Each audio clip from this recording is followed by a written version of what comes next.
네, 안녕하세요. 스마트 제조 공정 초급 이론 교육 중 QBD 실행 방법론과 전개 방법에 대한 강의를 맡은 BNP 케어의 김태규라고 합니다. 반갑습니다. 네. 오늘 이제 전반적으로 이제 QBD에 대한 실행 방법론에 대해서 설명을 드릴 텐데요. 짧은 시간이지만 여러분들에게 QBD에 대한 기본 개념을 어, 심어드리고 QBD에 대한 기본 개념을 더불어서 어떻게 QBD가 실행 전개되는지에 대한 이야기를 나누도록 하겠습니다. 그러면 화면을 살펴봐 주시기 바랍니다. 네, 음, 잠시만요. 포인터를 지정을 해 보도록 하겠습니다. 화면으로 하면 좋겠네요. 네.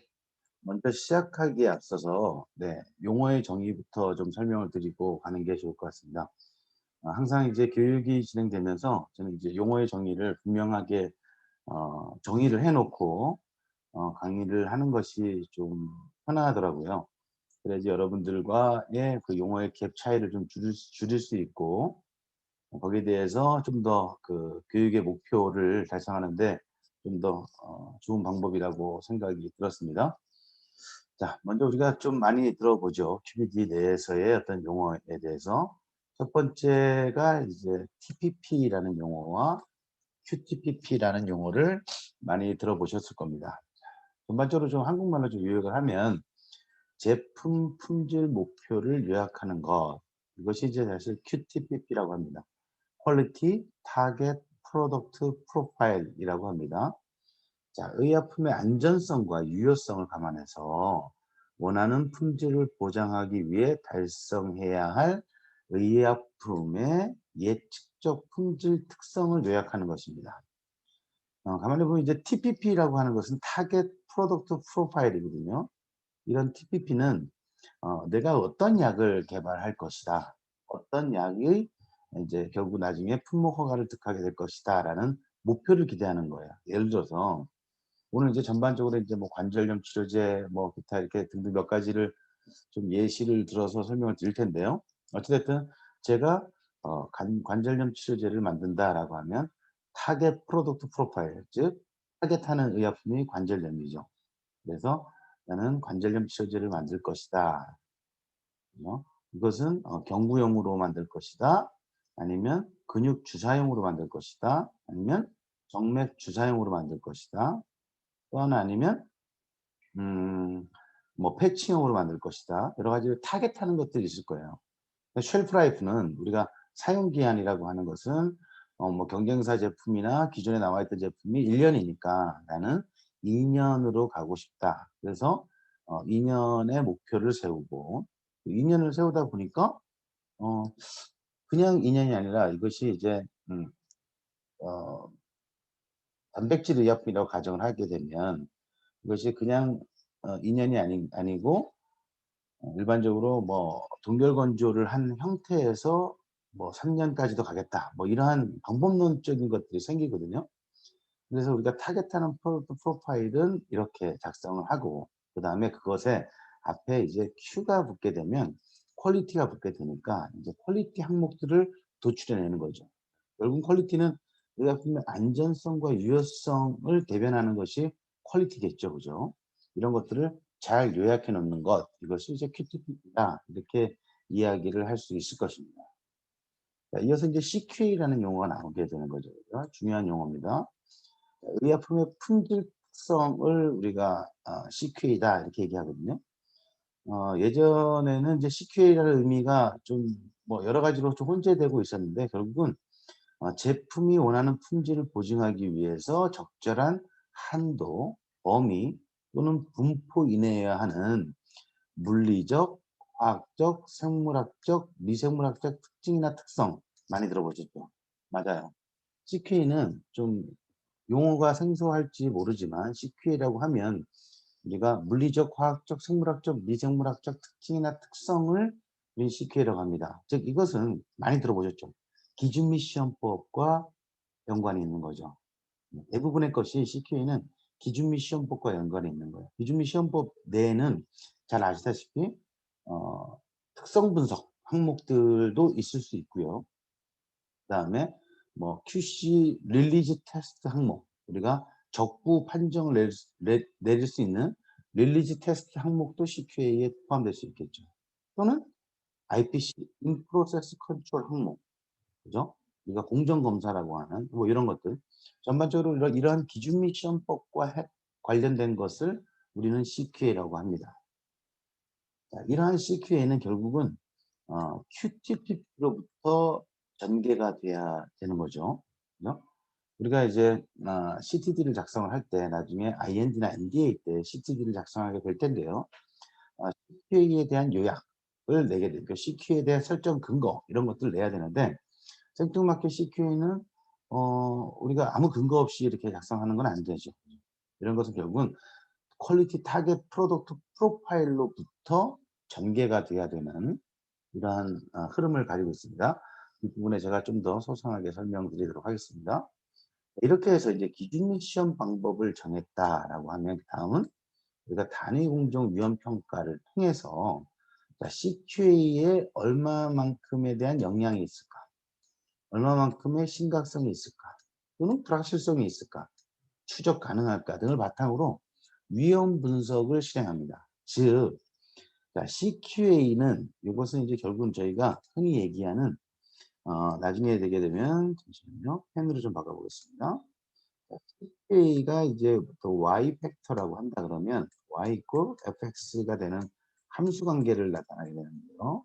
자, 여기서의 Y 값은 CQA예요. 그러니까 즉 CQA 품질 항목이라고 하는 거죠. fx라고 하는 것은 변수들이에요. 변수들.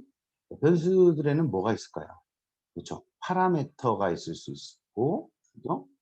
그다음에 공정에 사용되는 머티리얼에 대한 인자들, 이런 것들 대부분 이런 인자들이 공정에 사용되는 머티리얼이나 파라미터라고 하면 온도도 중요하겠고 압력도 중요할 거고요. 그다음에 뭐 입자의 크기 뭐 이런 것들도 다 중요하겠죠. 그다음 뭐 바이올로지컬 프로덕트에서 보면 뭐 예를 들어서 DO 값도 중요할 것이고요. CO2에 대한 분율, 템퍼레이처, 뭐 DO 값 이런 것들을 대부분 다 FX 값들이죠. 그러니까 결국은 이런 FX 값들이 공정의 파라미터들 플러스 머티리얼들의 특성들인데, 이런 것들이 결국은 품질을 변동시킬 수 있는 역할들을 하기 때문에 결국은 단위 공정 위험 평가를 통해서 우리는 이 CQA에 어떠한 영향이 있을 것인가를 알아내는 것들이 우선적으로 필요한 거죠. 그래서 우리는 그 많은 파라미터들, 그런 많은 공정에 대한 인자들 이런 것들을 다 고려했을 때 CQ에 대한 얼마만큼의 영향이 있을 것인가를 미리 예측적으로, 경험적으로, 문헌치를 바탕으로 우리 위험 분석을 통해서 가장 우선시되는 중요하다고 생각되는 것들을 골라낼 수 있을 것입니다. 자, 그 다음에 우리가 진행될 것이 이제 그렇게 해서 위험 분석이 끝났다고 하면 우리는 이제 그 어떠한 그 QBD 한 툴로서의 그 DOE 실험을 할 수도 있을 거예요. 그죠? DOE 실험이 반드시 뭐 필수적인 건 아닙니다. 하지만 DOE의 목적 자체가 적은 실험으로서 언더스탠딩, 우리가 알고자 하는, 무엇을 알고자 하냐면 품질 특성을 알고 싶은 거죠. 그래서 적은 실험량으로서 실험을 해서 우리의 품질을 흔들 수 있는, 품질의 변동성을 야기할 수 있는 파라미터들 또는 머티리얼들의 특성을 밝혀내자라는 툴로서 DOE, 즉 디자인 오브 익스퍼리먼트라는 실험 계획법, 이런 실험 설계법을 토대로 우리는 얼마만큼 많은 인자들이, 그다음에 특정한 인자는 얼마만큼의 임팩트를 가지고 CQA를 움직일 것인가를, 이런 연관성이나 함수 관계 이런 것들을 바탕으로 우리는 셋 포인트를 알 수 있을 것이고요. 그죠? 셋 포인트 중요한 얘기입니다. 그죠? 셋 포인트를 알 수 있다는 얘기는 뭐냐면 셋 포인트를 알고 싶다. 이것은 결국 옵티마이제이션을 얘기하는 겁니다. 공정 최적화. 옵티마이제이션을 얘기하고 있습니다. 자, 셋 포인트를 구할 수 있고요. 그다음에 annual range, normal operational range라고 하는 annual range. 우리가 흔하게 제주 기록서에 가동 범위라는 것들을 설정하게 되잖아요. 그것이 이제 normal operational range입니다. 그다음 proven acceptable range, 그러니까 알려진 범위라고 하는, 즉 현재로서는 이제 이 PAR이라고 하는 레인지는 디자인 스페이스가 공이 쓰이는 것들도 많이 활용되고 있습니다. 이러한 디자인 스페이스를 알게 되는 이러한 툴로서 DOE를 알게 되는 거죠. 그러면 이제 우리는 셋 포인트와 애누얼 레인지, 파 레인지라고 하는 이런 레인지들을 알게 되는 겁니다. 자, 그러면서 우리는 이런 DOE 연구를 통해서 우리는 자연스럽게 이제 CPP, Critical Process Parameter, 우리가 핵심, 이건 중요 공정 변수라고 합니다. 공정 변수들을 알아낼 수 있고요. CMA, 중요 품질 특성들을 또 알게 되는 거죠. 그러한 알게 되는 방법은 이따가 또 제가 소상하게 설명드리도록 하겠습니다. 자, QBD는 자, 언제부터 시작됐는가? 뭐 많은 이야기들이 있습니다. 근데 가장 이제 먼저 좀 제시하신 분이 여기에 계신 이제 주란 박사님이라는 분인데요. 주란 박사가 처음에 이제 QBD라는 용어를 이제 현실했습니다. 이 책에서. 그래서 이제 퀄리티 바이 디자인이라는 것이 알려지게 됐고, 이 주요한 컨텐츠를 보면 여기서 이제 퀄리티 바이 디자인을 설명을 했고, 디자인 스페이스에 대한 이론을 설명을 했습니다. 또한 이제 뭐 기후에 대한 실현 계획법, 중요한 품질 특성들, 중요한 공정 변수들, 그다음에 관리 전략들, 뭐 이러한 것들을 쭉 설계를 하면서 ICH 가이던스에 이런 것들이 자연스럽게 이렇게 녹아드는 어떤 계기가 되었다. 이렇게 좀 설명을 드릴 수 있을 것 같습니다.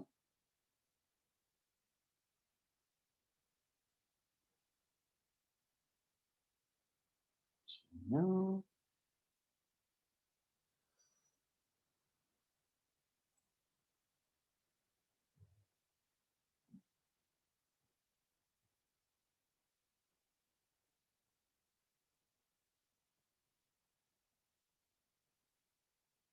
이상하네요.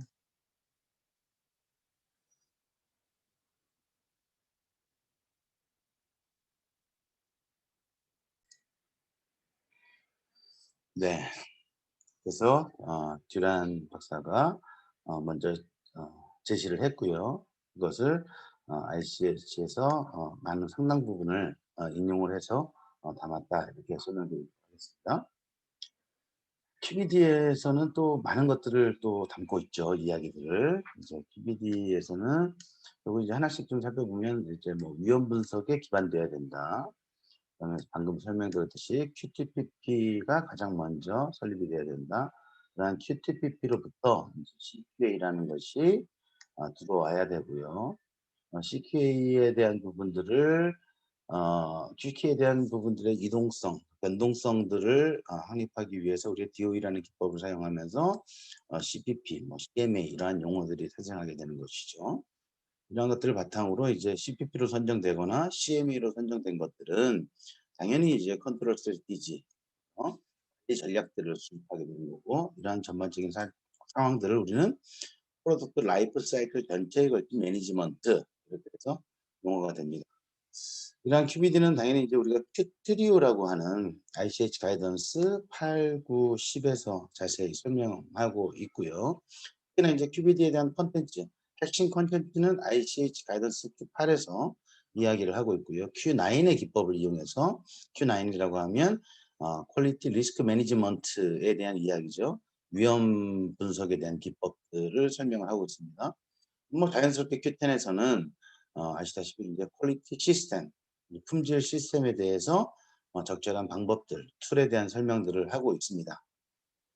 이렇게 해서 이제 결국 이제 QBD가 전개된다. 이렇게 설명을 드리도록 하겠습니다. 간단하게 이제 뭐 ICH 가이던스 중에서 이제 QBD에 해당하는 내용들을 좀 살펴보면 우리가 이제 q 트리오가 가장 흔하게 많이 알려지게 되는 거죠. 이제 Q11 같은 경우에는 드럭 서브스턴스에 대한 개발과 제조에 대한 사항들을 QBD를 어떻게 접목했는지에 대한 어떤 예시적인 모델들로 설명을 할 수 있을 것 같습니다. 방금 전에 설명드렸듯이 Q8에서는 핵심 컨텐츠는 QBD입니다. 그죠? Q9에서는 리스크 어세스먼트 기법이고요. Q10에서는 파마시티컬 퀄리티 시스템을 이야기하고 있습니다. 세부적으로 살펴보도록 하죠.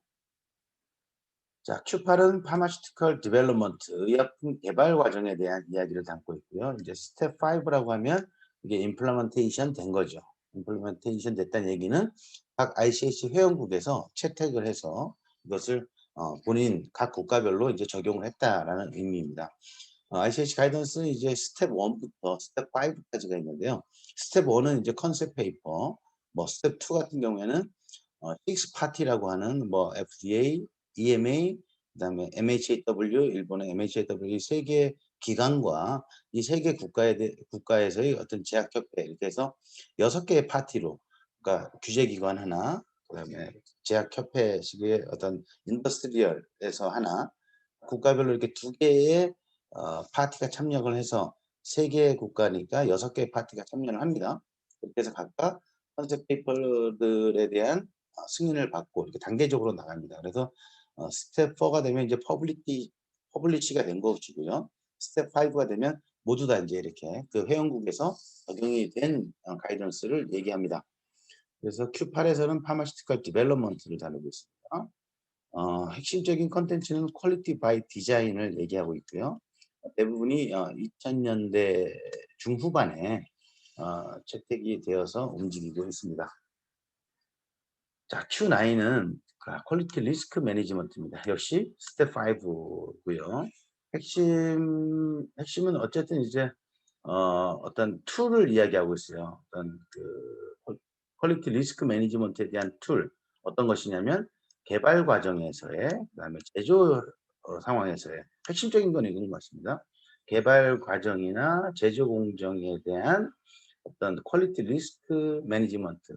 리스크 매니지먼트 내에는 리스크를 아이덴티피케이션 하고요. 리스크를 분석해야 되고요. 리스크를 컨트롤해야 되고, 리스크를 리뷰해야 되고, 이러한 리스크가 잠재적 영향이 어떻게 리덕션 되어야 되는지, 그런 것들에 대한 커뮤니케이션 어떻게 해야 되는지, 이러한 내용들을 담고 있습니다. 그 나인 역시 2000년대 중후반쯤에 승인이 되었습니다.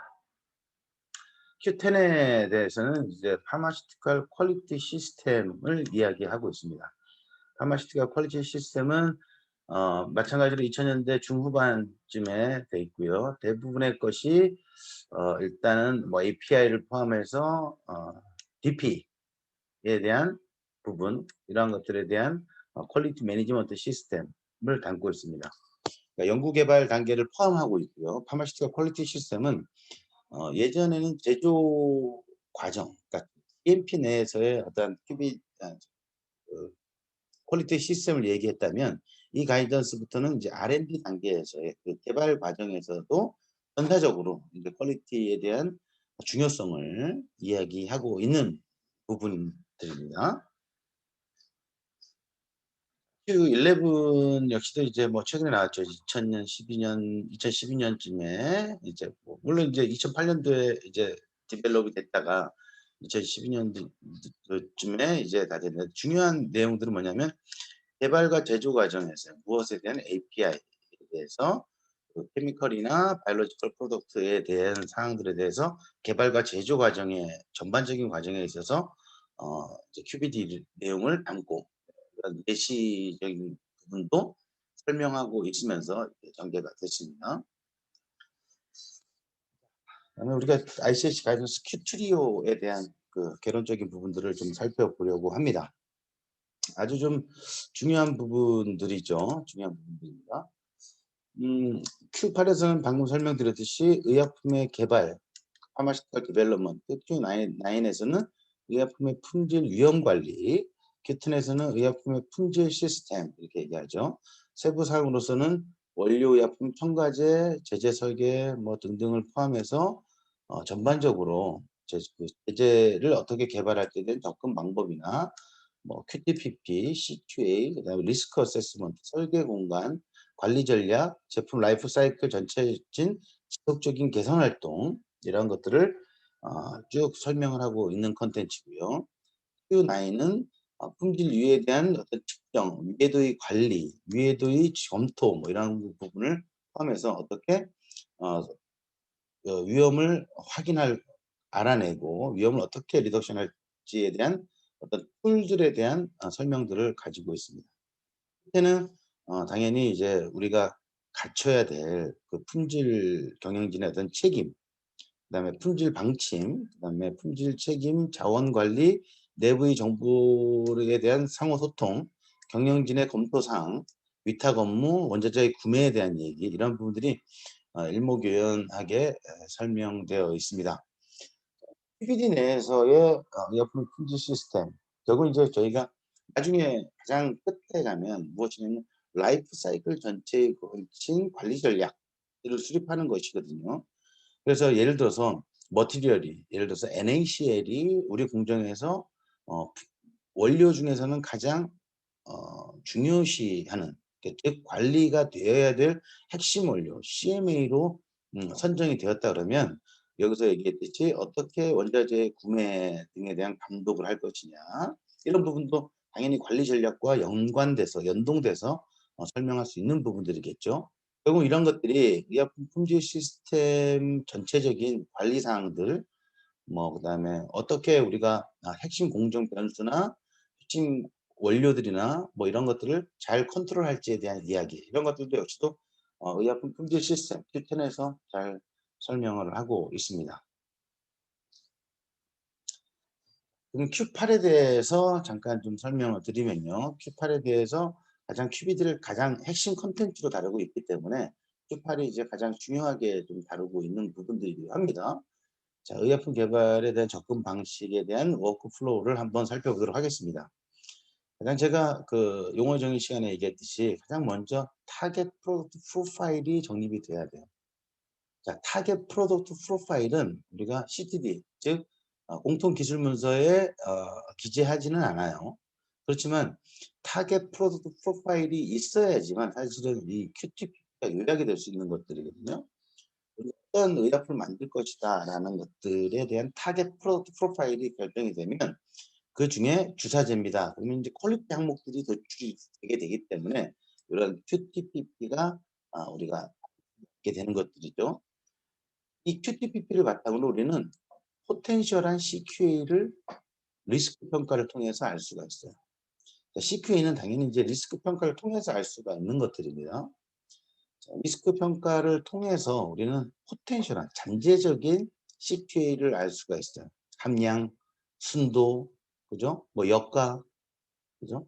이러한 것들이 이제 포텐셜하게 알 수가 있는 것들이죠. 그래서 QTPP로부터 CQA가 전개된다. 자, 그러면 이제 이 CQA가 나왔으면 CQA 다음에 이제 우리가 리스크 평가를 한다 그랬었죠.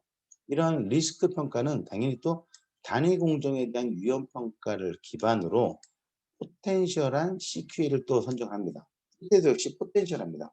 왜냐하면 잠재적일 수밖에 없죠. 왜냐하면 우리가 그동안에 있었던 경험치나 그다음에 문헌이나 이런 것들을 바탕으로 우리는 아 온도가 우리 품질에 영향을 미치는 것들을 제가 몇 번의 실험을 통해서 또는 문헌을 통해서 알아냈습니다. 그죠? 하지만 얼마만큼의 이펙트가 있는지는 아직은 몰라요. 그렇기 때문에 요때 단계를 우리는 포텐셜한 CQA다 이렇게 얘기합니다. 그래서 단위 공정 위험 평가를 통해서 가장 우선시되는 포텐셜한 이런 CPP를 찾아내는 것들을 우리는 위험 평가를 한다 이렇게 설명을 합니다. 그러고 나서 이제 그 밝혀진 그 수많은 그런 파라미터들이나 머티리얼에 대한 특성들을 알게 되면 우리는 뭐 DOE 방법들을 이용하거나 아니면 뭐 반복 실험을 이용하거나 아니면 뭐 그동안에 있던 데이터들을 모두 취합을 해서 분석을 해 보거나 했을 때 리스크를 이제 리덕션 하게 되는 거죠. 그렇게 많은 CPP 중에 핵심적으로 CQA에 대해서 영향이 있다 없다들을 골라내면 우리는 결국은 어 옵티마이제이션을 시킬 수 있는 것이고요. 그런 옵티마이제이션 됐을 때 영향력이 몇 퍼센트 이펙트가 있다. 얼마만큼의 이펙트가 있다를 가지고 CPP를 규정할 수가 있고 CMA를 규정할 수가 있습니다. 그리고 이제 그러한 것들이 이제 우리가 디자인 스페이스에 소속이 되는 거죠. 그렇게 했을 때 우리가 알려진 CQA에 대한 레인지가 있을 거죠. 함량은 뭐 1mg이다. 1mg. 그렇지만 뭐 어떤 레인지는 있겠죠. 그런 레인지 내에서 어떤 머티리얼이나 파라미터가 얼마만큼의 변동성이 있을 때까지 CQA가 괜찮습니다. 즉 품질이 괜찮습니다라고 하는 것들을 요약해 놓은 것이 사실은 이제 좀 디자인 스페이스겠죠. 그죠? 여기서 좀 더 좀 살펴보도록 하죠. 네, 적절한 빈칸을 좀 찾아서 예를 들어서 디자인 스페이스 한번 얘기를 해 본다 그러면 뭐 이렇게 그러면 우리는 이렇게 뭐 디자인 스페이스가 이렇게 전개가 될 것이에요. 이게 예를 들어서 함량이다라고 치면 함량이라고 치면 함량에 대해서 디자인 스페이스가 되면 얘에 대한 레인지는 함량은 예를 들어서 0.9에서 레인지가 0.9에서 1.1mg이다라고 쳤을 때 예를 들어서 밑에는 템퍼레이처고 위에는 pH다라고 가정을 했으면 예 뭐 셋 포인트가 당연히 뭐 여기가 되겠죠, 셋 포인트가. 셋 포인트 내에서 어떤 그 레인지가 있을 것이고 그죠. 여기서는 템퍼레이처는 여기서부터 여기까지 예를 들어서 뭐 3 도에서 8 도까지다. 그죠? pH는 여기에서 여기까지겠죠. 그죠? 그러면 예를 들어서 6 에서 8 까지다. 사실 요게 이제 디자인 스페이스잖아요. 그죠? 이런 부분들이 이제 디자인 스페이스인데 그러면 3이 3 보다 밑으로 내려갔을 때는 품질이 페일이 나는 구역이에요. 품질이 페일이 나는 구역. 품질이 페일이 난다는 것은 제품 QC가 안 되는 거죠. 그죠? 릴리즈를 할 수가 없는 구역들이죠. 이렇게 B급 부분들이. 그렇기 때문에 pH는 3 보다 떨어지면 안 돼요, 당연히. 그죠? 이러한 것들을 우리는 그렇기 때문에 이 pH 아니 온도는 3 도에서 8 도라 그러면 온도는 3 보다 떨어지게 되면 품질이 파괴가 되니까 품질이 페일이 되니까 당연히 이제 제품 릴리즈를 할 수가 없게 되는 거죠. 이런 것들을 우리는 이제 디자인 스페이스와 이제 CPP와의 이러한 연관관계다 이렇게 좀 설명을 하고 있습니다. 이렇게 했을 때 이제 저희는 그다음에 이제 관리 전략들을 수립해야 됩니다. 그렇게 해서 이런 템퍼레이처와 pH가 예를 들어서 CPP가 됐으면 어떻게 관리 전략을 수립하겠습니까? 그죠? 예를 들어서 뭐 DO 값이나 뭐 아니면 압력 값은 뭐 예를 들어서 CPP에 해당이 되지 않고 그냥 단순한 관리로 충분하다. 왜냐하면 압력이 얼마만큼 떨어졌더라도 의약품에는 큰 지장이 없다라는 결과를 도출했다 그러면 압력에 대해서는 사실 관리할 게 별로 없게 되는 거죠. 단순 모니터링 정도만 해도 충분하게 관리될 거예요. 하지만 온도는 위에서 설명드렸듯이 아주 크리티컬하게 쪼끔만이라도 이렇게 어떤 레인지는 있겠지만 레인지를 벗어나게 되면 품질이 이상이 생기는 거잖아요. 그러니까 관리 전략을 세울 때 어떻게 하겠죠? 그렇게 많은 파라미터들이 있는데 우리는 그동안에 밑도 끝도 없이 1 년에 한 번씩 교정을 했고 그죠? 어떤 뭐 전략도 크게 없었어요. 그냥 '중요할 것 같아.' 해서 그냥 교정을 했던 거예요. 밑도 끝도 없이 1 년에 한 번씩 교정했고 뭐 이런 부분들이 많아요. 그러니까 그동안에 교정비나 뭐 이런 것들이 엄청나게 많이 들었죠. 사실 이제 여기서 이야기하는 부분들은 그렇지는 않아요. 관리 전략들을 수립하는 거는 우리가 크리티컬한 프로세스 파라미터라고 밝혀진 아이들은 관리 전략을 더 타이트하게 가져가야죠. 밑도 끝도 없이 1 년에 했던 것들을 한 달에 한 번 한다든가 6 개월에 한 번씩 줄여 주고 그다음에 non CPP가 됐던 항목들은 단순 모니터링 비교 분석만 하면 충분하기 때문에 얘는 뭐 1 년에 한 번이 아니라 뭐 2 년에 한 번, 3 년에 한 번 또는 5 년에 한 번 아니면 그냥 모니터링으로 단순 모니터링으로 가져가. 왜냐하면 only information이 되는 거죠. 그죠? 그냥 인포메이션 이러한 것들은 그냥 우리가 알고 언더스탠딩만 하고 있으면 되는구나라는 관리 전략을 세우면 핵심적인 공정 변수들만 타이트하게 관리해 주는 거죠. 그러면 회사를 볼 땐 품질에 대해서 이펙트가 있는 아이들이기 때문에 더 관리를 하는 전략들이 생겨지는 거고요. 나머지는 쪼끔 뭐 모니터링하고 이렇게 단순한 인포메이션 정도로 여겨진다 그러면 회사 전체적으로 볼 때는 경영 비용도 상당히 줄어들 거예요. 핵심 공정 변수들은 더 타이트하게 관리해 주고 나머지들은 쪼끔 좀 관리에서 우선순위에서 쪼끔 멀어지게끔 이렇게 관리한다 그러면 뭐 예를 들어서 1 년에 교정 비용이 1 억이 들었다라고 한다 그러면 핵심 공정 변수들은 더 타이트하게 해서 더 힘들긴 하겠지만 전체적인 회사 전체적인 경영 비용으로 볼 때는 많은 부분들이 그냥 우리가 그동안에 몰랐으니까 이거 식품들이 영향이 있는지 없는지조차도 몰랐으니까 관리를 했으면 이제는 사실은 모니터링 아까도 얘기했듯이 모니터링이나 단순하게 정보 제공용이다라고 해서 조금 교정 주기를 더 후순으로 밀린다든가 이렇게 관리 전략을 세우면 상당한 비용적인 절감을 실현함으로 함과 동시에 품질은 상당히 더 향상되는 이러한 기대 효과를 가질 수 있을 것 같습니다. 이것들이 이제 사실 제가 얘기하는 이제 컨트롤 스트레티지고요. 만약에 이제 CMA라고 하면 이제 원료에 대한 특성들을 얘기하잖아요. 그죠? 원료에 대한 특성.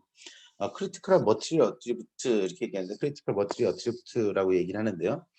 CMA라고 선정되면 제가 방금 전에도 설명드렸듯이 수많은 원료들이 있는데 그중에 "이 원료는 핵심 원료야."라고 규정이 된다 그러면 이런 핵심 원료들은 잘 관리해야 돼요. 공급업체를 포함을 해서 어떻게 이 원료들을 선정할 것이냐, 이 원료에 대한 순도를 어떻게 관리할 것이냐, 이 원료의 확인 시험을 어떻게 할 것이냐 이런 관리 전략들이 생기게 되는 거죠.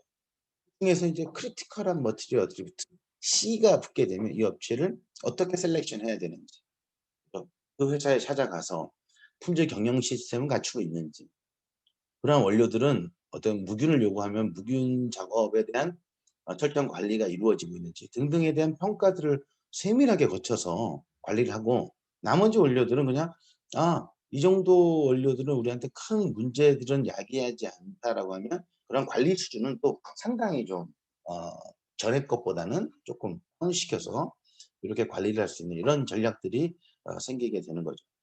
그래서 전반적으로 활동을 거치게 되면 우리는 QBD에 대한 접근 방식을 좀 이렇게 요약해서 설명드릴 수 있을 것 같습니다.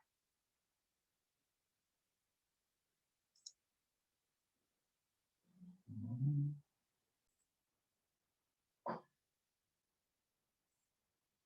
네. 이번에는 QBD에 대한 핵심 규제 사항들에 대해서 간단하게 설명드리도록 하겠습니다. 항상 교육 때마다 이 미국에서 이야기하고 있는 규정들을 좀 많이 설명드리고 있는데요. 자, 미국에서는 어쨌든 이제 CGMP 사항들에 대한 위험 기반 접근 방식에 대한 최종 보고서를 채택하게 되면서 2000년대 중후반쯤에 채택하게 되면서 저희가 이제 결국은 두 가지의 핵심적인 사항들이 도출되는데요. 그중에 하나가 이제 QBD에 대한 어프로치를 할 수 있는 방법론과 하나는 프로세스 밸리데이션이 대변혁이 일어났다. 이렇게 좀 보시면 되겠습니다. 결국 이런 것들이 이제 위험 기반의 접근 방식 때문에 나온 이야기들이거든요. 중요한 부분들만 좀 살펴보도록 하지요. 산업체와 FDA가 위험 기반 접근 방식을 실시할 것을 적극적으로 권장을 하고 있고요. 그에 따라서 이제 허가 규제 검토와 실사 정책들이 결국은 이제 사이언티픽 내셔널을 기반으로 두도록 권장을 하고 있어요. 그럼으로써 우리가 오늘 이제 접하게 될 두 가지 문서들이 뭐냐면 허가 당국의 허가 자료 검토와 실사에 관한 가이던스를 제시를 하게 됩니다. 자, 이 내용들을 좀 핵심적으로 살펴보면 FDA에서 제시한 CGF의 범위와 내용은 생물의약품을 포함한 모든 의약품이 포함되고 있고요. 자, 제시된 내용은 의약품의 제조 공정별 관리 방법과 책임들, 사용되는 자원의 기준과 관리들, 자, 제조 작업에 영향을 줄 수 있는 요소들, 그리고 그것에 대한 평가, 실사 활동에 대한 이야기들, 추가적으로 확인된 문제점에 대한 대처와 교정 방법들, 이것에 대한 시정 조치 및 예방 조치 활동, 이것을 포함하고 있는데요. 앞서 설명드렸듯이 허가 당국의 허가 자료 검토와 실사에 관한 보고서 중에 가장 좀 잘 알려진 것이 지금 말씀드리고자 하는 MAPP 5016.1이라는 가이던스입니다. 이게 무엇이냐면, 자, 어쨌든 이제 ICH 가이던스 8, 9, 10에 대해서 이제 CMC 리뷰 허가 당국자, CMC 우리가 이제 기시를 검토하고 이렇게 하시는 분들은 이제 우리가 CMC 리뷰어라 그러잖아요. 그죠? 저희 나라로 보면 이제 시각처 이제 평가부에서 이제 CMP 리뷰를 하게 될 텐데, 결국 이렇게 PBD의 핵심 사항들을 좀 살펴보면, 자, 신약 승인 신청 우리가 NDA라고 하잖아. 신약의 경우. 임상은 IND라고 그럽니다. 제너릭은 AND라고 그러고요. 바이올로지컬 프로덕트는 BLA라고 합니다. 이때 신약 승인 신청 때 QBD 도입이 엄청나게 미국에서도 증가되고 있었다. 이 당시에 2011년입니다. 증가되고 있었다. 그렇기 때문에 규제 당국의 허가자들 역시도 QBD에 대한 폭넓은 이해가 필요하다고 생각 들었던 거죠. 흔히 이제 시더라고 하면 드럭에 대해서 리뷰하시는 분들을 리뷰어들을 시더라 그러고요. 시버는 바이올로지컬 프로덕트를 리뷰하시는 분들은 우리가 시버라고 이렇게 합니다. 이러한 분들 역시도 이제 QBD에 대한 이 당시만 해도 이해가 부족했기 때문에 규제 기관부터 QBD에 대해서 확실하게 이해하고 가자. 이해해야 된다라는 내용들이 담고 있어요. 그 얘기는 자연스럽게 이 내용들이 퍼지면서 규제 당국자들이 이러한 것들을 핵심적으로 보니까 제약회사들은 규제 당국의 눈높이에 맞춰서 준비를 해야 되구나 하고 이제 역으로 어떻게 보면 이렇게 전개가 됐던 거죠. 그래서 이제 이 가이던스를 보면 그 내용들이 좀 쉽게 설명드릴 수 있을 것 같은데요. 자, 주요 내용들을 보면 이 서류는 무엇이냐면 허가 당국자들이 보는 내규예요, 내규. 내규입니다. 자, 허가 신청서는 ICH Q8에 따라서 QTPP와 CQA가 포함되어야 된다. 즉, 이 내용들을 가만히 보면 허가서를 CMC 리뷰를 할 때 봤더니 QTPP와 CQA가 없어. 그러면 이거 QTPP와 CQA를 하세요라고 다시 이제 그 보안 서류들이 나간다는 얘기겠죠. 그러니까 이것이 포함되지 않으면 보안 서류를 내라라고 얘기할 수 있는 근간이 되는 거죠. 자, ICH Q8에 근거해서 의약품의 개발과 생산 과정에 대한 이해가 내포돼야 된다. 우리 이것이 이제 프로세스 언더스탠딩 또는 뭐 프로덕트 언더스탠딩 이렇게 얘기하는 부분들입니다. 자, Q8에 근거해서 아까 제가 Q8을 소상히 설명드렸죠. 왜냐하면 개발과 생산 과정에 대한 이해가 내포되기 위해서는 TPP, PPP, CQ에 대한 리스크 어세스먼트, CQ를 흔들 수 있는 공정 프로세스에 대한 파라미터, 머티리얼에 대한 단위 공정 위험 평가, 그 다음에 얼마만큼의 그 단위 공정에 대한 파라미터나 머티리얼들이 CQA, 즉 품질에 영향을 미칠 것인가에 대한 스터디, 이런 것들이 다 녹아져 있어야 된다는 이야기입니다. 그다음에 또 의약품의 안전성과 효능에 영향을 주는 원료 물질이나 첨가제, 밀폐용기 시스템에 대해서 확인을 해야 되고요. 신청서에 접근된 과학 및 위험 접근 방식은 ICH 가이던스 Q9에 기재된 방법을 사용해서 평가할 것을 권고한다라고 되어 있습니다. 그러니까 요거 하나를 보면 이게 이제 제가 이제 그대로 이제 직역을 해 놓은 내용인데요. 이 CMC 리뷰어들은 허가 서류를 볼 때 허가 신청서에는 QTPP와 CQA가 돼야 되는구나. 그다음 프로세스, 프로덕트 언더스탠딩이 녹아들게끔 개발을 했어야 되는구나. 그래서 원료 물질이나 첨가제 또는 밀폐용기 시스템들은 적절하게 확인이 되고 해야 되는구나. 그래서 최근 몇 년 동안 계속 이슈가 되는 것들이 뭐 리치어블 테스트, 익스트래블 테스트 이런 것들이 나오는 거예요. 그죠? 얼마나 많은 용출들이 일어날 것이냐 이런 것들도 스터디를 해야 되는 거예요. 제가 지금 드린 말씀 이런 모든 것들은 그냥 뚝딱 하고 나오는 것이 아니라 신청서에 기재된 모든 방법들은 과학과 위험 접근 방식, 그러니까 사이언티픽한 베이스가 있어야 되는 것이고, 그다음에 리스크 매니지먼트 툴들을 이용해서 전개되어야 된다라는 것이죠. 그죠? 그러니까 즉 위험 분석만 가지고 또 안 돼요. 사이언티픽한 내셔널이 있어야 돼요. 그렇기 때문에 우리가 실험을 하게 되는 거고 데이터를 얻게 되는 거고 데이터에 근거해서 허가 자료를 제출하게 되는 거죠. 이러한 부분들을 좀 잘 이해하셨으면 좋겠습니다. 자, 또 하나의 그 핵심 그 사항들이 뭐냐면 제가 아까도 그 위험 분석의 접근 방식에 대한 최종 보고서에도 있다 그랬죠. 그죠? 핵심적인 두 가지. CMC 리뷰어가 볼 수 있는 그런 가이던스 하나와 그다음에 프로세스 밸리데이션을 얘기하고 있어요. 자, FDA에서는 이제 프로세스 밸리데이션을 2011년에 새롭게 리뉴얼을 했는데요. 2011년도에 리뉴얼 됐던 프로세스 밸리데이션은 지금껏 우리가 98년도 최초 제정된 그다음에 2003년도를 거쳐서 개정되고 했던 프로세스 밸리데이션에서 완전한 뒤바꿈이 좀 발생되는 거죠. 그중에 이제 핵심적인 사항들이 뭐냐면 QBD 시스템을 실현할 수 있는 한 가지 도구로서 공정 밸리데이션이 강조되고 있다. 또 이렇게 또 얘기를 하고 있는 거죠. QBD 시스템을 실현할 수 있는 한 가지 도구로서 공정 밸리데이션이 강조되고 있더라. 그래서 이러한 공정 밸리데이션은 첫 번째 단계가 프로세스 디자인 단계. 그러니까 프로세스 디자인 단계는 아까 설명드렸듯이 Q8에서 이야기하고 있는 부분입니다. 그 두 번째 단계가 프로세스 퀄리피케이션 단계예요. 프로세스 퀄리피케이션 단계는 총 두 가지 단계로 나누고 있는데 당연히 장비 설비에 대한 적격 평가가 완료되면 PPQ 배지라고 하는 프로세스 퍼포먼스 퀄리피케이션, 우리가 흔히 얘기하는 PV 단계로 진행이 되는데, 이런 PV 단계는 결국은 첫 번째 단계인 프로세스 디자인에 대한 재현성을 확인하는 거예요. 일반적으로 QBD는 첫 번째 단계인 프로세스 디자인 단계를 설명하고 있다고 했는데, 이런 프로세스 디자인은 스케일 다운 모델이란 말이죠. 스케일 다운 모델. 즉 우리가 할 스케일은 1000리터, 10,000리터, 100리터짜리인데, 예를 들어서 네, 우리가 스터디할 때는 R&D 단계에서 스터디할 때는 뭐 1리터, 2리터, 3리터, 4리터 이런 규모 또는 파일럿 규모로밖에 할 수가 없어요. 그래야지 많은 연구들을 할 수 있으니까요. 자, 그렇게 설정된 이런 작은 단계 것들이 이 큰 단계로 넘어올 때 온도가 여기서 스케일 다운 모델로 설정된 온도가 이 라지 스케일에서 재현성 있게 되는지를 확인하는 단계를 우리는 PPQ 웨지라고 합니다. 그렇게 돼서 확인됐으면 우리가 설정한 디자인 스페이스를 인정받게 된다는 얘기죠. 그 다음이 이제 지속적인 버리피케이션 단계입니다. 우리가 흔히 얘기하고 있는 지속적으로 변경이 없다 그러면, 디자인 스페이스 내에서의 변경이 없다 그러면 적절하게 지속적으로 계속해서 리뷰 단계를 거치게 되는 거죠.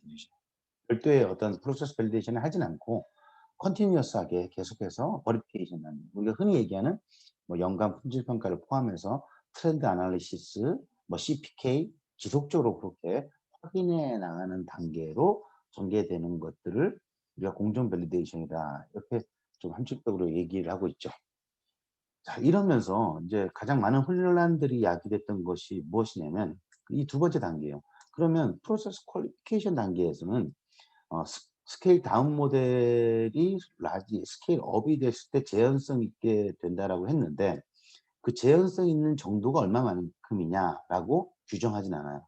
지금껏 프로세스 밸리데이션은 연속 3배지에 대한 어프로치였어요. 연속 3배지만 하면 됐었어요, 한마디로. 뭐만 가지고? 셋 포인트만 가지고. 그죠? 셋 포인트라고 한 것은 옵티마이제이션이죠. 그죠? 하지만 디자인 스페이스를 인정받으려면 온도가 예를 들어서 3 도에서 8 도까지의 레인지가 있다 그러면 이 PPQ 배지에서는 3 도도 해 봐야 되고 4 도도 해 봐야 되고 5 도, 6 도, 7 도, 8 도도 해 봐야 되고 적절하게 믹스업을 해서 전반적으로 해 봐야지 사실은 우리가 디자인 스페이스에 대한 인정을 받을 수가 있잖아요.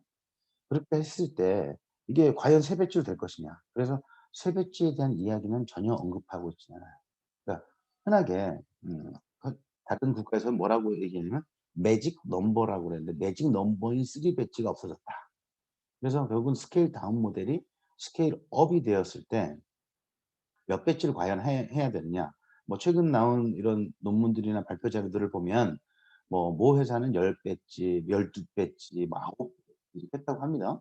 그러니까 결국은 이제 그렇게 했을 때 결국은 이제 프로세스 디자인을 우리가 디자인 스페이스도 인정받을 수 있고, 우리가 스터디했던 공정 밸리데이션 이제 1 단계인 프로세스 디자인, 그 QBD에 대한 영역들을 확증받을 수 있기 때문에 좀 더 많은 배치들을 통해서 알 수 있는 것이고요. 그리고 이제 그러한 배치들은 컨티니어스 프로세스 버리피케이션을 통해서 확증적으로 들어갈 수 있는 거예요. 처음에는 PPQ 배치를 해야지만 NDA를 할 수 있으니까 적절한 숫자에 대변할 수 있는 통계적 수치를 가진 숫자만큼 배치 수를 했으면 그다음부터는 축적된 데이터들이 계속 올 거잖아요. 그죠? 뭐 만약에 10 배지에 대한 프로세스 밸리데이션 했다 그러면 11 배지, 12 배지, 20 배지, 30 배지가 이제 매년 쌓일 거예요. 그런 것들을 계속해서 축적해서 버리피케이션을 해 주는 단계로 진행이 되면 보다 더 확고한 디자인 스페이스를 우리가 알 수가 있게 되는 거죠. 그 뒷부분이 이제 공정 적격화, 이 두 번째 단계를 얘기하고 있는데요. 공정 적격화는 시설에 대한 설계, 유틸리티의 적격화가 끝나면 공정 성능 적격화, PPQ 배지를 실행하고 이것을 보고한다라고 이렇게 되어 있습니다. 네. 이 자료는 이제 FDA 자료에서 제가 인용한 것인데요. 한번 그 QBD를 접목한 프로세스 밸리데이션 아주 핵심적인 것 같아요. 우리가 이제 아직까지는 국내에서 이렇게 적용하는 회사가 제가 있기로 몇 회사 되진 않아요. 이렇게 이제 프로세스 밸리데이션 어프로치를 하는 회사를 얘기하는 겁니다. 전반적으로 보면 이제 스테이지 1은 이제 프로세스나 애널리티컬 메소드를 디벨롭먼트 하면서 이제 결국 이제 프로세스 디자인 단계를 스테이지 1이라고 하는데 이 스테이지 1을 FDA에서는 얘기하고 있어요.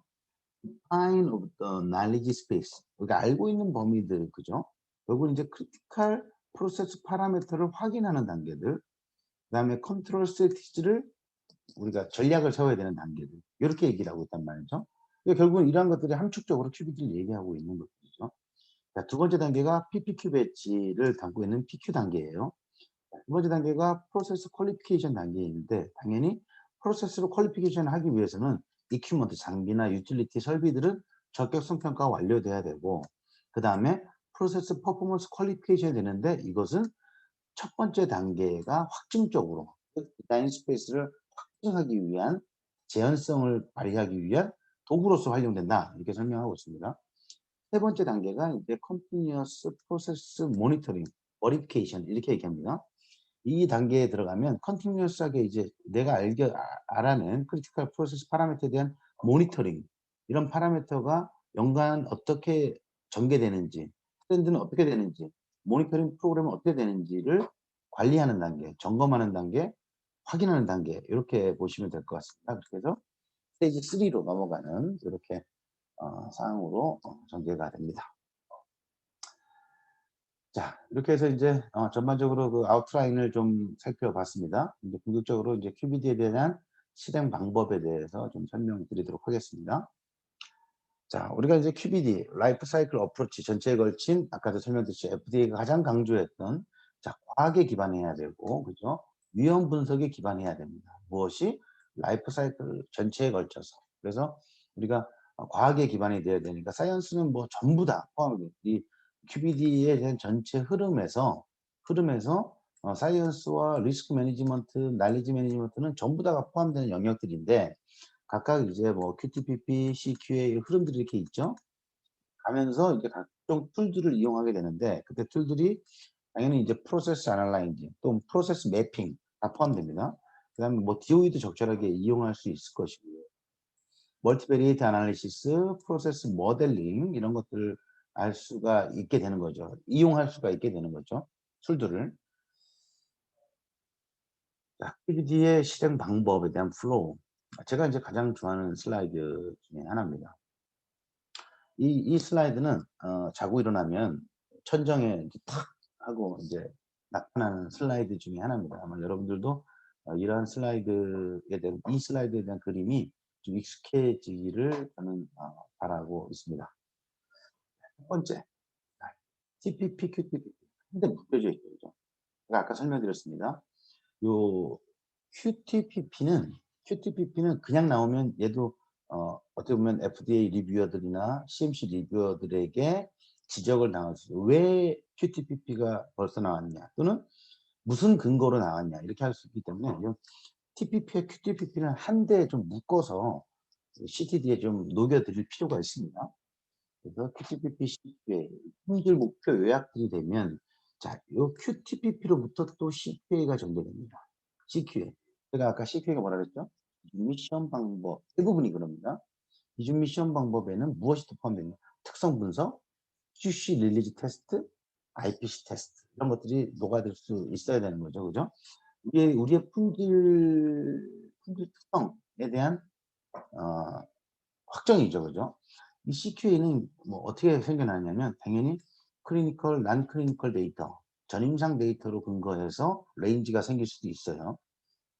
그다음에 또 클리니컬 데이터를 통해서 뭐 도세이지 폼을 확정한다든가 용량을 확정한다든가 또 이럴 수도 있고요. 하지만 또 하나는 또 CMC 리뷰어들에 대한 리ኳ이어먼트. 예를 들어서 내용 고용제면 필수적으로 해야 되는 시험 항목들. 내가 CQA라고 말하지 않아도 되는 것들이 있어요. 그다음에 내용 액제도 마찬가지고요. 그다음에 뭐 주사제 디폴트로 이제 생겨나는 CQA들이 있거든요. 뭐 주사제를 예를 들어 살펴보죠. CMC 리ኳ이어먼트로 할 수 있는 주사제의 시험 항목들이 뭐가 있을까요? 그죠? 맞아요. 뭐 무균시험, 그죠? 엔도톡신, pH, 주사제이기 때문에 제가 하고 싶지 않아도 이 CQA, 비준시험법에 생겨나는 것들이죠. 왜냐하면 그렇게 정해져 있어요. 주사제이기 때문에. 무균, pH, 엔도톡신, 불용성 밀입자, 불용성 이물, 뭐 삼투압, 뭐 요 정도나 한 6, 7가지는 제가 하고 싶지 않아도 주사제를 개발하려면 주사제의 시험 항목으로 지정이 되어 있는 거죠. 그러니까 이제 CQ에 대한 부분들이 좀 쉽게 설립이 될 거고, 나머지는 이 임상과 전임상 데이터들인데 대부분이 자 순도와 관련된 거 두세 가지. 일반적으로 그래요. 그죠? 그다음에 함량과 활성과 관련된 거 두세 가지. 그죠? 그렇게 되는 거죠. 그다음에 세이프티와 관련된 거 한 두세 가지.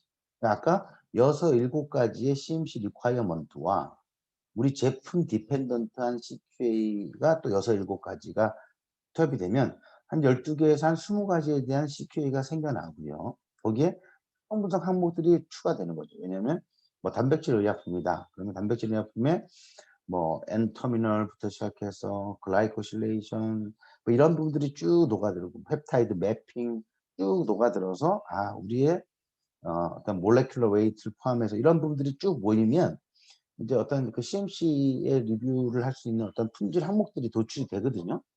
그런 것들을 쭉 과학적으로 리스크 평가를 통해서 CQA를 찾아내는 거. 이게 중요합니다. 그다음이 인제 리스크 어세스먼트. 이 CQA를 흔들 수 있는 리스크 어세스먼트들이 이제 우리는 밝혀내야 돼요. 엄청나게 많은 파라미터와 엄청나게 많은 머티리얼들이 존재할 수 있습니다. 우리가 예를 들어서 세포 배양을 한다라고 하면 아직까지는 우리가 여기서 이제 접근하진 않았지만 세포 배양 대지에만 수백 가지, 100 가지에서 한 120 가지에 대한 컴포넌트들이 있다고 알려져 있습니다. 근데 이제 이렇게 알려져 있는 이런 컴포넌트들을 하나하나를 할 수 없기 때문에 우리는 큰 틀에서 뭐 큰 베이스한 이런 배지들을 하나 선정해 놓고 들어갈 수 있는 서플리먼트들 뭐 글루코즈가 됐든 뭐가 됐든 이렇게 한두 가지에 대한 머티리얼에 대한 특성들을 구현해 내는 것. 그렇게 하면서 결국은 세포를 가장 많이 키울 수 있는 것 또는 특정한 뭐 내용고용제 같은 경우도 마찬가지입니다. 특정한 머티리얼들로 인해서 뭐 맛과 향이 증가될 수도 있고 제품에 대해서 타블렛 같은 경우에는 잘 형성이 될 수 있고 뭐 여러 가지들이 있을 수 있거든요. 그런 것들을 하나하나 잘 골라내는 위험 분석들. 이럴 때는 사이언티픽한 내셔널 플러스 경험치도 엄청나게 중요해요. 그래서 사전 지식이라고 저희가 그러죠. 그러니까 프라이어리 날리지라고 그러는데 사전 지식도 상당히 중요하거든요. 그래서 그런 것들을 기반으로 위험 분석을 하게 되면 그렇게 많은 파라미터와 머티리얼들이 예를 들어서 200 종류가 있었다라고 치면 200 가지가 있었다 그러면 그중에서 우리는 경험치와 사이언티픽한 날리지를 가지고 셀렉션했더니 예를 들어서 10 개로 줄어들었다. 이 10 개를 가지고 정말 확증적으로 어떻게 해야 되는지를 알아내야 되는 것들이죠. 그죠? 이 10 개에 대해 10 개의 파라미터가 결국은 이 CQA에 어떠한 영향이 있는 것인지 실험을 해야 되는데 그렇게 실험할 때 어떤 툴이나 이런 것들을 이용하기 위해서 사실은 이제 DOE라는 것들을 이용하게 되는 것이죠. 그래서 뭐 방법론적으로는 10 개에 대한 파라미터를 한 번에 다 돌리기는 너무너무 많은 변수들이 있기 때문에 수준은 어떻게 되는지 뭐 2 인자 3 수준 뭐 여러 가지들이 있기 때문에 뭐 너무 많은 런들이 있기 때문에 조금 적절하게 스크리닝법을 이용해서 먼저 이러한 원료들이 정말 어느 정도 이펙트가 있는지 예측해 볼 수 있는 모델들을 활용한 다음에 흔한 실험 그러니까 적은 실험량으로 스크리닝을 한 다음에 '있을 수 있겠다.'라는 어떤 예측적인 생각이 들면 그 아이들 10개 중에서 예를 들어서 뭐 3 개에서 한 5개 정도의 파라미터들을 가지고 와서 우리는 이제 이런 디자인 스페이스 연구들을 하게 되는 거죠. 3 개에서 5개 정도들을 끄집어 와서 각각의 단일 팩터, 메인 이펙트라고 그러는데요. 3 개에서 5개 정도 파라미터들이 각각 어떤 영향을 끼칠 것이냐. 그다음에 또 중요한 거는 각각 1 번하고 3 번하고 파라미터가 에 대한 인터랙션이 존재할 수 있어요. 그죠? 온도는 이렇게 꺾이는데 pH는 이렇게 꺾어 버리면 예를 들어서 인터랙션이 상호 교호작용, 부차작용 이런 것들이 발생할 수 있기 때문에 요것도 아주 중요하게 다뤄야 돼요. 근데 이런 것들은 어떤 사람의 힘으로 할 수는 정말 좀 힘들어요. '그럴 것이다.'라는 예측은 가능하지만 어느 정도로 있을 것이냐는 예측하기 힘들어요. 그럴 때 우리는 데이터 분석을 통해서 데이터 애널리시스를 통해서 이러한 부분들을 밝혀내게 되는 거죠. 제가 지금 말씀드렸던 요런 부분들을 하나하나 전개가 되면 그것이 결국은 프로세스에 대한 특성 분석이죠. 그리고 또 파라미터들에 대한 옵티마이제이션, 셋 포인트를 구현할 수 있는 툴이 되는 것입니다. 당연히 그렇게 셋 포인트가 되면 그로 근간해서 우리는 디자인 스페이스를 알아낼 수 있고요. 그 디자인 스페이스에 대한 어떤 철저한 다른 방법들의 툴들을 이용해서 CPP와 CMA를 규정을 할 수가 있어요. 얼마만큼의 임팩트가 있는지를 보고 그걸 가지고 결국은 이제 컨트롤 스트래티지, 컨트롤 플랜을 세우게 되는 거죠. 이게 다 됐다 그러면 여기까지가 우리가 흔하게 얘기하는 프로세스 밸리데이션 1 단계. 그 프로세스 디자인, 프로세스 밸리데이션 1 단계의 얘기입니다. 그다음에 이제 프로세스 밸리데이션이 들어가게 되는 게 프로세스 밸리데이션 2 단계로 들어가게 되는 거죠. 그랬지. 이런 것들이 다 제한성 있게 되느냐 안 되느냐를 다루고 있는 것들을 얘기하고 있습니다.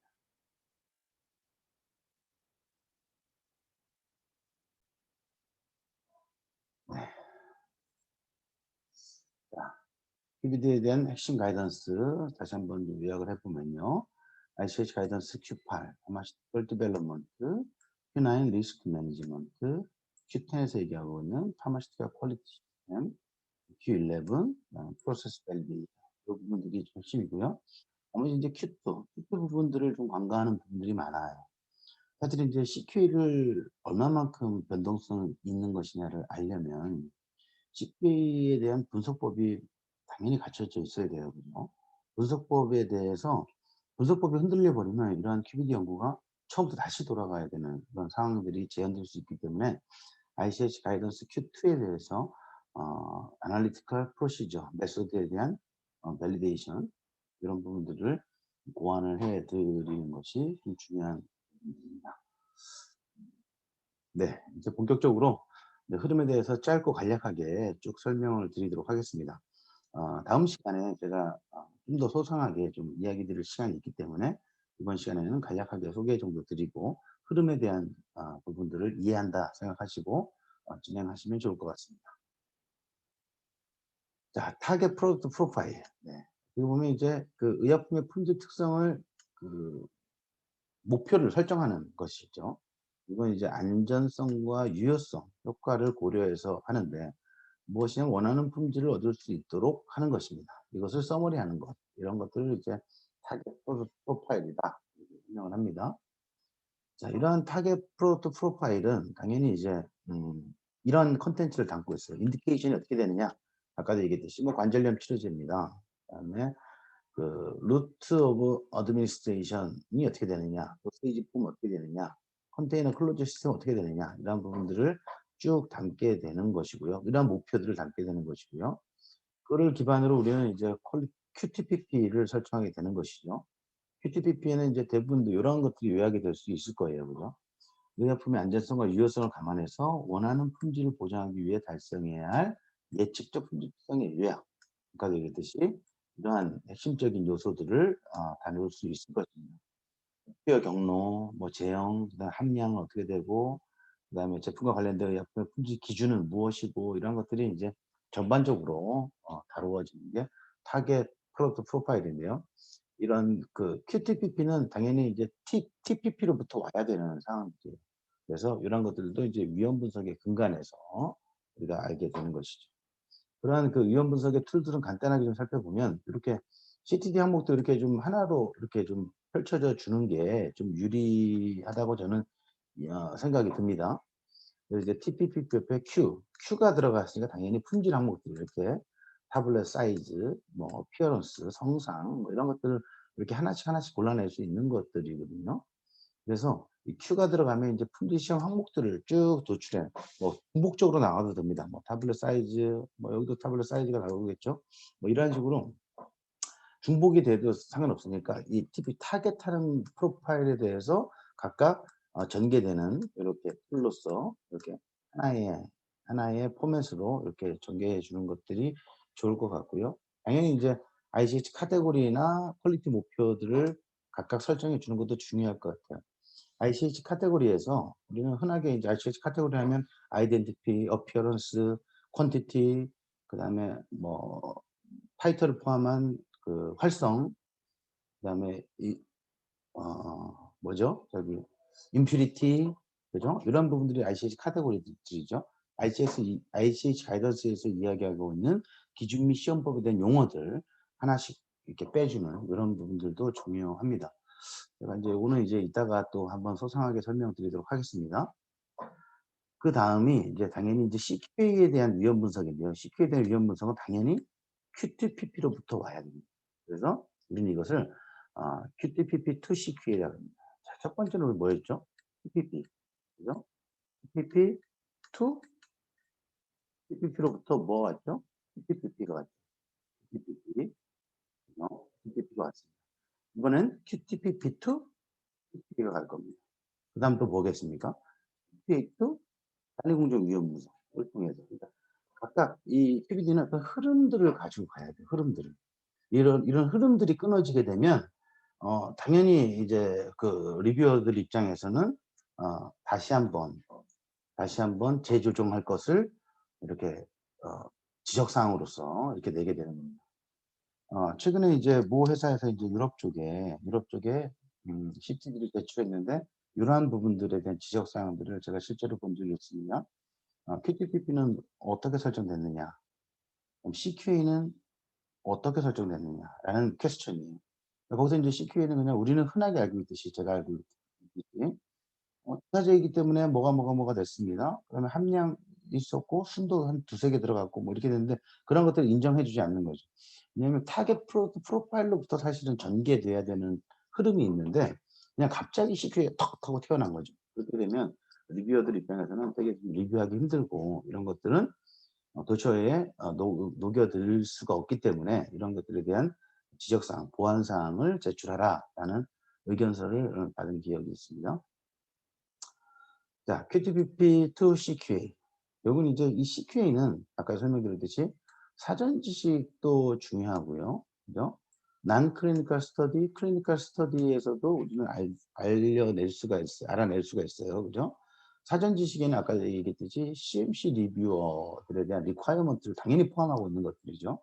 그다음 우리가 주사제를 개발해 봤으니까, 유사한 제품을 개발해 봤으니까 라는 이런 사전 지식도 아주 좀 중요한 것 같습니다. 그다음에 이제 전임상이나 임상 데이터를 근거로 해서 아까도 얘기했듯이 도세이지 폼을 확정을 짓고 그죠? 도세이지를 확정을 짓고 함량도 확정을 짓고 뭐 이런 것들이 나올 수 있는데요. 이런 것들은 결국은 이제 CQ에 대한 리스크 어세스먼트는 핵심은 세이프티와 에피커시에 대한 임팩트예요. 임팩트. 자, 우리가 품질 항목이다 그러면 세이프티와 에피커시에 안 걸리는 게 없죠. 세이프티에는 만약에 CQA다. 세이프티 하면 뭐 인퓨리티 세이프티고요. 그죠? 무균 엔도토신 세이프티잖아요. 에피커시는 함량, 그죠? 활성 뭐 이런 것들 다 에피커시에 대한 이야기들이거든요. 그래서 세이프티나 에피커시는 모두 다 품질에 녹여 드릴 수 있어야 되는 것들이죠. 그래서 이제 일반적으로 이제 QTPP로부터 CQ에 대한 리스크 평가를 할 때는 당연히 CQA는 QTPP를 기반으로 정의가 되어야 되는 것들이죠. 그죠? 그리고 이제 또 이러한 CQA는 당연히 로우 모티리얼이나 프로세스에 대한 변동성 이것에 대해서 이제 영향을 받기 때문에 그렇게 되는 거죠. CQA는 DSDP에 대해서 뭐 모니터링, IPC 되거나 혹시 릴리지 테스트 되는 항목들을 우리가 흔하게 CQA라고 그러고요. 당연히 이제 CQA 역시도 세이프티 에피커시를 유지할 수 있도록 정의가 돼야 된다. 이렇게 설명을 합니다. 그래서 이제 QTPP의 컴포넌트들을 쭉 보면 아까도 얘기했듯이 아이덴티피케이션, 스트렝스, 뭐 PK, PD를 포함하고요. 어피어런스, 어세이 이런 것들이 쭉 포함되는데 이렇게 해서 이제 CQA는 위험 분석을 통해서 에피커시, 어세이와 관련된 뭐 활성과 관련된 부분들에 대해서 에피커시와 관련돼서 뭐 인퓨리티와 관련된 뭐 세이프티 뭐 이러한 부분들로 하나씩 이렇게 전개해서 위험 분석을 해 나가는 것들을 이야기하고 있습니다.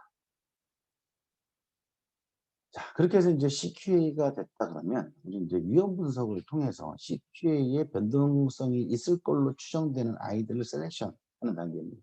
그것을 우리는 CQA2 Unit Operational Risk Assessment 이렇게 얘기합니다. 아까는 TPP2 QTPP 다시 내려와서 QTPP2 CQA 이럽니다. CQA2 Unit Operational Risk Assessment. 공정에 대한 위험 분석을 통해서 이제는 무엇을 찾을 거냐면 프로세스 파라미터와 프로세스 머티리얼이 영향이 있을 걸로 추정이 되는 잠재적인 포텐셜한 아이들을 찾아내는 이러한 공정으로 들어갈 겁니다. 자, 이렇게 위험 분석을 하기 위해서는 여러 가지 툴들이 ICC Q9에서 설명을 하고 있는데요. 뭐 플로우 차트도 이용할 수 있고요. 체크도 사용할 수 있고요. 프로세스 매핑도 사용할 수 있고요. 그다음에 코스 앤 이펙트 다이어그램, 우리가 PC본이라고 하는 코스 앤 이펙트 다이어그램도 활용할 수 있고, 가장 많이 활용하는 게 심지어 또 FMEA법, 그다음에 FMECA법들을 많이 사용하고요. 최근에는 이 HACC법, 이 해서법도 많이 사용합니다. 해석은 이제 어떤 그 카테고리별로 해가지고 우리가 퀘스천법을 많이 이용하거든요. 이 공정이 크리티컬한데 제어할 수 있는 시스템이 있습니까? 없습니까? 없으면 해야 되고 있으면 넘어가고 뭐 등등 이런 식으로 해서법들을 예전에 이제 식품에서 많이 사용했는데 이제 의약품 쪽에서도 해서법을 이용해서 위험 분석을 하는 경우도 종종 있습니다. 나머지 뭐 트리 방법, FTA 방법을 포함하고 해적 방법 이러한 툴들도 이용하는데 어떠한 툴을 사용해도 상관없습니다. 근데 가장 많이 알려지는 이 코스 앤 이펙트 다이어그램과 FME법을 가지고 오늘은 좀 여러분들에게 설명을 드리도록 하겠습니다. 먼저 그 피시본 다이어그램, 그 cause and effect 다이어그램, 그 원인과 그 발생 근간에 대한 이러한 부분들을 하기 위해서 일반적으로 이런 피시본을 많이 그리는데요. 이러한 그림들은 어떻게 보면 이제 빅 피시본이라고 합니다. 빅 피시본. 그죠? 전체 공정을 하나로 딱 요약을 했잖아요. 그죠? 예를 들어서 뭐 리액트 단계에서 뭐 예를 들어서 바이올로지컬 프로덕트에서 본다 그러면 뭐 종배양 단계부터 시작해서 주배양 단계, 뭐 종배양 단계에서의 피딩 부분, 뭐 피딩 부분을 포함하고 미디어 뭐 등등 하베스트 이렇게 해서 어떤 배양 공정 전체에 대해서 영향을 미치는 파라미터들. 그러니까 베이미성을 통해서 우리가 도출해낼 수 있는 뭐 CO2, pH, 템퍼레이처, 뭐 중복이 돼도 상관없습니다. 그죠? 모든 우리가 다 이렇게 하나씩 구현해내서 밝혀내는 것들이죠. 이런 것들을 이제 빅피쉬본이라고 합니다. 이렇게 해서 이런 뭐 안티폼도 들어갈 수 있고 NaHCO3, 소디움 바이카보네이트, 뭐 글루코즈, 오스몰랄리티 이런 것들 이러한 것들이 결국은 프로세스에 영향을 미치는 아이들이잖아요. 그죠? 이런 것들을 다 셀렉션합니다. 이게 많은 것들을 다 셀렉션해서 각각 단위별로 요 공정별로 다시 리스크 어세스먼트 이런 PC본을 그릴 수도 있고요. 요 두 번째 공정별로 단위 공정별로 또 PC본을 그릴 수 있겠죠. 이런 하베스트 단계를 거쳐서 또 볼 수 있을 거고요. 피딩 단계에서 또 볼 수 있을 것이고요. 이렇게 하나하나씩을 또 세분화해서 PC본을 또 그려낼 수 있습니다. 이 PC본이 왜 중요하냐면 결국 이런 위험 분석을 할 때 그 어떤 파라미터들의 영향들, 그 파라미터들이나 머티리얼을 셀렉션하기 위해서 이제 PC본들을 많이 활용하는데요. 아주 좋은 툴입니다. 여러분들이 막 산재되어 있던 이런 생각들을 하나씩 브레인스토밍을 통해서 하나씩 가지고 와 주는 것. 이것도 아주 중요한 툴입니다. 네, 요거는 뭐 엑셀을 이용해서 제가 이런 그 코스 앤 이펙트 다이어그램을 만들기 위한 이런 방법들을 쭉 설명했는데요. 여러분들도 뭐 엑셀들을 활용해서 이렇게 각각 프로세스 이퀴먼트, 사람에 대한 영향, 머티리얼에 대한 영향, 뭐 환경에 대한 영향들 이렇게 쓰게 되면 아마 엑셀로 이렇게 이런 표도 만들 수 있을 거예요. 그죠? 그래서 여기다가 뭐 내용들을 기재하고 엔터를 치면 이 수식들을 이용해서 이렇게 안쪽 부분들은 무엇이 되고 이렇게 각각 그릴 수 있을 거예요. 그죠? 그래서 엑셀에 대한 한계는 이런 PC본이 이렇게 좀 이쁘게 좀 이렇게 전개가 돼야 되는 부분들이 물론 있는데 엑셀의 한계는 좀 직선성으로 본다 그러면 전체적으로 본다 그러면 이것이 이제 PC본이다 이렇게 활용할 수 있을 거예요. 왜냐면 PC본을 또 그리고 하기가 이제 힘들 때 뭐 저 같은 경우는 요걸 좀 이용해서 이렇게 쓸 때도 있고요. 다른 또 툴들을 이용해서 통계적인 프로그램들을 이용해서 이렇게 PC본을 그릴 때도 있습니다. 이렇게 해서 뭐 여러분들도 한번 고민을 한번 해 보시면 예를 들어서 주사제의 무균성을 위해서 무균 그죠? 무균성을 위해서 장비는 어떤 영향들이 있을 것이냐. 그죠? 리크 테스트를 해야 되고 뭐 프로세스 중에는 어떠한 뭐 웰더를 이용해서 어떻게 해야 되고요. 그죠? 멸균을 해야 되고요. 그죠? 뭐 이런 부분들.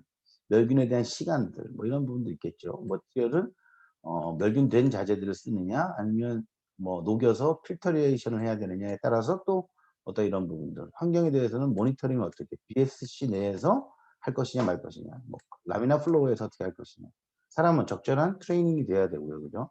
무균 조작에 대해서 음 잘 트레이닝이 되고 점검을 해야 되고 뭐 이런 부분들까지 다 연결을 시키면 이제 PC본이 완료가 될 겁니다. 그러면 이제 단위 공정 위험 분석을 이제 전개해 나갈 텐데요.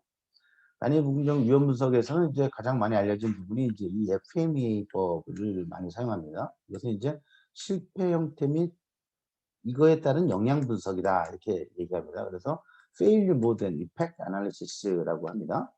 이런 FMEA 방법들을 하기 위해서는 뭐 혼자 하는 건 절대 안 돼요. 혼자서는 못 합니다. 당연히 개발자들, 그죠? 뭐 외주 개발자를 포함해서요. 그다음에 품질, 조직은 당연히 참석을 해야 되는 것이고요. 그다음에 공정 기술이나 생산이나 제조에서도 요 부분들이 좀 참여를 해야 되고요. 뭐 영업이나 요 회계 쪽에서 당연히 참석해야 됩니다. 왜냐하면 어떤 특정한 위험이 도사리고 있는데 품질에 대한 위험이 있는데 이 위험을 해소하기 위해서 위험 분석을 막 해서 견적을 뽑아 보니까 이런 연구도 해야 되고 장비도 교체해야 되고 뭐도 해야 되는데 예를 들어서 1,000억이라는 돈이 든다. 근데 우리가 영업이나 회계에서는 이렇게 해서 제품을 개발하면 이렇게 개발하면 100억에 대한 돈을 벌 수 있어. 근데 이런 위험을 밝혀내기 위해서는 1,000억이 들어. 그럼 개발을 하지 못하겠죠, 회사 입장에서는. 그죠? 그래서 우리 이제 그러한 부분들을 같이 하기 위해서 이 자원과 효과와 이 비용의 이 적절성을 잘 확인하기 위해서 이렇게 여러 부서에서 참여를 하게 된다. 이런 부분들을 설명을 드리겠습니다. 그래서 이제 FMEA법은 우리가 흔하게 이제 PSD 값이라는 것들을 가지고 하는데요. 발생 가능성, 발생 빈도를 포함하고요.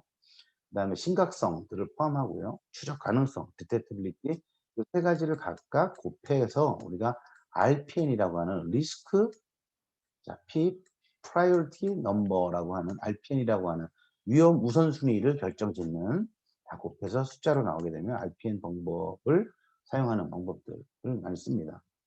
이런 RPN 같은 경우에는 이제 1 점부터 10 점까지를 보편적으로 쓰는데요. 꼭 그렇진 않습니다. 뭐 1 점부터 10 점까지를 썼다라고 치면 요걸 각각 곱해야 되고요. 당연히 1,000 점을 초과할 수 없죠. 10, 10, 10 하면 1,000 점이 되고요. 1, 1, 1 하면 1 점이 되지 0 점은 나오지 않습니다. 그죠? 그래서 각각 일반적으로 100 스코어 이상의 것들은 당연히 리스크를 리덕션 시켜야 되고 당연히. 그다음 뭐 40 점부터 99점 사이는 뭐 해당될 때, 필요할 때 뭐 왜냐면 RPN이라는 게 위험 우선순위니까 일단은 100 점도 있고 1000 점도 있고 700 점도 있고 800 점 위험한 것부터 빨리 좀 순차적으로 내려야 되는 것들이죠. 근데 뭐 40 몇 점 이것까지 사실 다 할 수는 없는 거예요. 그죠? 먼저 위험하다고 생각되는 것들을 우선으로 하기 위해서 이러한 방법들을 사용한다. 이렇게 좀 이해해 주시면 되겠습니다. 맞아요. 제가 이제 여기는 5 스코어라 썼지만 요거를 이제 10점 단위로 우리가 일반적으로 계산을 하게 되면 10점 단위로 계산하게 되면 저 같은 경우는 이제 5 스코어 왜냐면 변별력이 좀 확실히 하기 때문에 5 스코어를 10 스코어를 이용하긴 하는데요. 근데 10 스코어 하기에 1 점, 2점 차이가 좀 애매해요. 3 점, 4점 차이도 애매해요. 그래서 저 같은 경우에는 1, 3, 5, 7, 10 요렇게 사용합니다. 숫자를. 1 점 2 점을 건너뛰는 거죠. 1, 3, 5, 7, 10 하면 1 점에서 매우 낮다, 3 점에서 낮다, 중간이다, 높다, 매우 높다 정도 요 정도를 가지고 저희가 좀 디파인을 해서 발생 가능성이나 심각성 이런 부분을 1, 3, 5, 7, 10 정도로 좀 해서 왜냐하면 1 번하고 2 번, 1 점하고 2 점, 3점 아주 어려워요. 베리 베리 로우 베리 로우를 해야 될지 뭐 이런 부분이 좀 애매하기 때문에 저 같은 경우에는 1, 3, 5, 7, 10 으로 좀 변별력을 좀 넓히고 이렇게 해서 각각 이렇게 어떻게 스코어링을 할지 이렇게 하는 방법들을 사용합니다. 요 리스크 어세스먼트 툴은 제가 꽤 오래됐는데요. 여기 독일에 계셨던 분 독일에서 이제 연자님을 초청해서 배웠던 교육 중에서 어떤 솔루션 A를 만든다라고 해서 실습으로 제가 배웠던 부분들을 인용을 한 건데요. 솔루션 A 버퍼를 또는 뭐 포뮬레이션 버퍼를 만든다. 어쨌든 A라는 솔루션을 하나 만들고 싶다라고 했을 때 A라는 솔루션을 만들 때 뭐 물이 들어가야 되죠. 그죠? 물이 들어가야 되고 그다음에 뭐 시약을 녹여야 되고요. 녹이기 위해서 뭐 때로는 히팅도 시켜야 되고요. 그다음에 이게 녹는 정도도 확인해야 되기 때문에 뭐 이 스터드도 해야 되고요. 온도도 높여야 되고요. 뭐 이런 부분들. 그 솔루션 A를 만들었기 때문에 이제 필터도 돼야 된다. 이런 부분을 가지고 각각 발생 가능성, 심각성, 디텍티빌리티를 1 점에서 5 점까지 아까 제가 전 슬라이드에서 보여 드렸듯이 요 스코어링 포지션을 가지고 각각 한번 해 보는 거예요. 그래서 아마 여러분들도 한번 해 보시면 좋을 것 같습니다. 그래서 예를 들어서 물의 품질이 잘못될 가능성, 우리 회사의 여러 가지 상황들, 현재 상황들을 고려해서 잘못될 가능성, 예를 들어서 뭐 3 점이다. 그다음에 물이 잘못됐을 때 심각성. 어 이 솔루션 A가 물이 잘못됐을 땐 당연히 그죠. 주사용수가 잘못됐으면 그 큰일이잖아요. 그죠. 디텍터 이걸 디텍트할 수 있느냐? 뭐 TOC도 설치되어 있고 컨덕티비티도 측정할 수 있고 모니터링도 계속하고 있다. 그렇지만 이거에 대해서 신뢰성 등등 뭐 예를 들어서 이렇게 하면 뭐 각각 5, 2, 10 그죠. 30 점이 되겠네요. 그죠? 30 점이 되고. 이렇게 해서 쭉 한번 정리해 나가는 부분들입니다. 그래서 하나하나씩 가지고 그다음에 솔리드의 타입 우리는 뭐 USP를 할 것이냐 그죠? 뭐 NF를 쓸 것이냐 어떤 타입들 퀄리티 그죠? 그러면 NIR 장비를 사용할 것이냐 서티를 그냥 받고 말 것이냐 그죠? 솔리드의 양 측정에 더블 체킹을 한다든가 저울에 대한 교정을 한다든가 뭐 이런 액티비티들이 생겨날 수 있는 거예요. 그죠? 물에 대한 온도 그죠? RPM 잘 섞여야 되니까 그다음 템퍼레이처 그죠? 필터를 해야 되니까 필터가 잘못될 수 있느냐? 결국은 이제 우리는 인터랙 테스트를 그래서 실시한다. 뭐 이러한 내용들을 가지고 하나하나씩 리스크에 대한 페일류 모드들을 가지고 우리는 위험 분석을 실행을 하게 되는 것이고 그것에 대한 액션 활동들을 규정하게 되는 것이죠. 간단하게 보시면 뭐 예를 들어서 물에 대한 퀄리티 정도 부분 뭐 이런 부분 RPM이 높기 때문에 모니터링을 해야 되고 측정을 해야 되는 거죠. 더블 체킹을 할 거고요. NIR 장비를 도입하든가 이런 스테이션을 마련하게 되는 거고요. 뭐 서티를 받는다든가 더블 체킹한다든가 낮은 점수들은 노 액션 하나도 하지 않는 거죠. 이미 얘를 하기에는 다른 점수들이 너무 높기 때문에 우선순위에서 얘는 좀 하락된 거예요. 그죠? 그래서 뭐 인테그 테스트를 하고 아주 높거든요. 이런 부분들을 포함해서 이제 위험 분석을 하는 이런 툴들을 이야기하고 있습니다. 자, 이렇게 해서 이제 예를 들어서 위험 분석까지 이제 일반적으로 전개 방법들을 설명을 드렸고요. 어 다시 한번 강조드리지만 제가 아주 좋아하는 그림이라 그랬죠. 그죠? 그 PVD의 플로우를 잘 설명해 놓은 그림이기 때문에 여러분들도 좀 익숙하게 이렇게 좀 했으면 좋겠습니다. 자, 이번 시간은 좀 여기서 마무리 짓도록 하고요. 이따가 다음 시간에는 조금 더 디테일하도록 전개 방법을 포함해서 위험 분석, 그다음에 뭐 디자인 스페이스까지 한번 전반적인 내용들을 다루도록 하겠습니다. 네. 여기까지 해서 첫 번째 시간을 좀 종료를 했고요. 네, 두 번째 연이어서 준비해서 제가 어 영상을 제작하도록 하겠습니다. 자, 수고하셨습니다. 감사합니다.